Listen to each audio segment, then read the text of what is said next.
Désormais, je suis révérend prophète missionnaire, appelé prophète Malachi. Ça y est, c'est fait. Antoine Tiko Ojo devient prophète Malachi. On l'appellera désormais ainsi en vertu de son nom de baptême. Journaliste de profession, il est le fondateur du groupe de presse Mutation Afrique. C'est à vrai dire le couronnement du processus de la cérémonie de son ordination qui s'est déroulé à Ilara, au Nigeria, le dimanche 13 novembre 2022.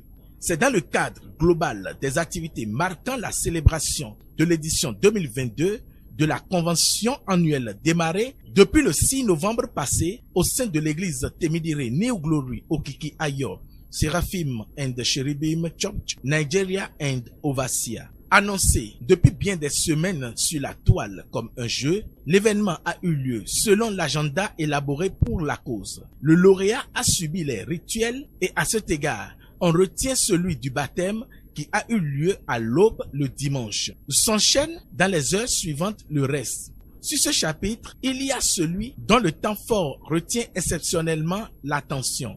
C'est l'étape de l'onction.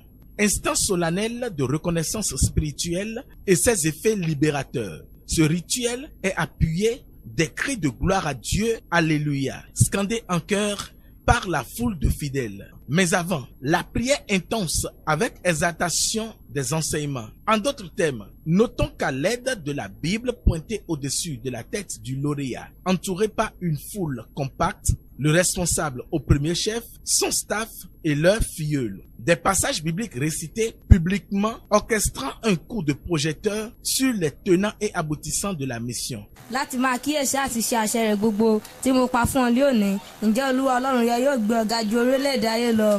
Gbogbo ìbùkún wọn yóò sì ṣẹ sórí rẹ, yóò sì bá ọ bí wọ́n bá fetí sí ohùn Olúwa Ọlọ́run rẹ. Ìbùkún ni fún ọ ní ìlú, ìbùkún ni fún ọ ní oko, ìbùkún ni fún ọmọ inú rẹ, àti èso ilẹ̀ rẹ, àti irú ohun ọ̀sìn rẹ, àti ìbísí màálù rẹ, àti ọmọ àgùntàn rẹ, ìbùkún ni fún àgbọ̀n rẹ, àti ọpọ́n ìpò àkàrà rẹ, ìbùkún ni fún ọ nígbà tí o bá wọlé, ìbùkún ni fún ọ nígbà tí o bá jáde. Olúwa yóò mú àwọn ọ̀tá rẹ tí ó dìde sí ọ di ẹni ìkọlù níwájú rẹ. Après quoi, place à la prêche des devanciers, suivi de l'animation de la chorale de la paroisse à travers cantiques et danses de louanges et d'adoration. Tó bá nígbàgbọ́, ó máa dáa fún ẹ lónìí. Dádì, àgọ́ mẹ́ta ni wà, èrò òwòrán wà láàrin wa, àsìníwá wà, àwọn tó wá gbáre ní ẹ̀kẹta. Ìwọ tó bá rí àmì ńlá yìí ṣe, mo gbàdúrà bó ti wálé ayé ò ní sì wọ́n wá láyé.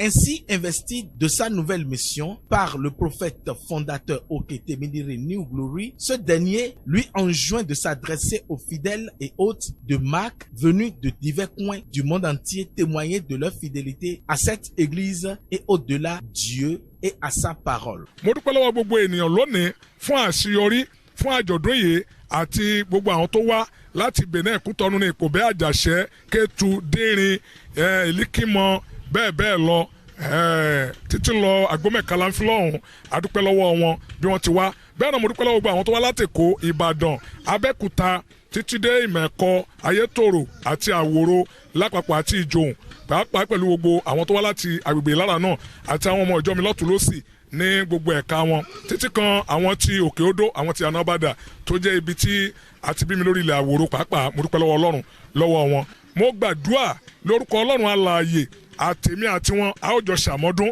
bákan náà òun rẹ tá ń tọrọ yóò tẹ̀ wá lọ́wọ́ àti látọ̀nà wọn yóò sì máa rójú mo wá gbàdúrà fún orílẹ̀-èdè Nàìjíríà tí a wà àti adarí rẹ̀ tí a ń pè ní Buhari kí Ọlọ́run kó kún wọn lọ́wọ́ ṣiṣẹ́ gbogbo làálàá rògbòdìyàn tó ń ṣẹlẹ̀ kọ́lọ́run bá gbẹ́sẹ̀ lé gbogbo ìpínlẹ̀ Ògùn ìpínlẹ̀ Nàìjíríà àti àgbáyé kó wà ní rere bákan náà bọ́dà la wà ní àdúgbò Benin mo gbàdúrà fún bàbá wa Patista lọ tó ń darí ìlú Benin lọ́wọ́lọ́wọ́ kí Ọlọ́run kó kún wọn lọ́wọ́ ṣiṣẹ́ gbogbo làálàá wàhálà kò ní ṣẹlẹ̀ sí wọn gbogbo àwọn ìgbìmọ̀ wọn látòrí àwọn president wọn láti àwọn ìmẹ́ẹ̀ gbogbo lápapọ̀ àtàwọn tí wọ́n ti dárúkọ àti wọ́n tí wọ́n ti dárúkọ gbogbo ìpínlẹ̀ Benin lápapọ̀ títí lọ Plateau k'Ọlọ́run kó dáwọ́lé kámárogun kámárí wàhálà kí àlàáfíà Ọlọ́run kó jọba kí Ọlọ́run kó gba ìṣàkóso.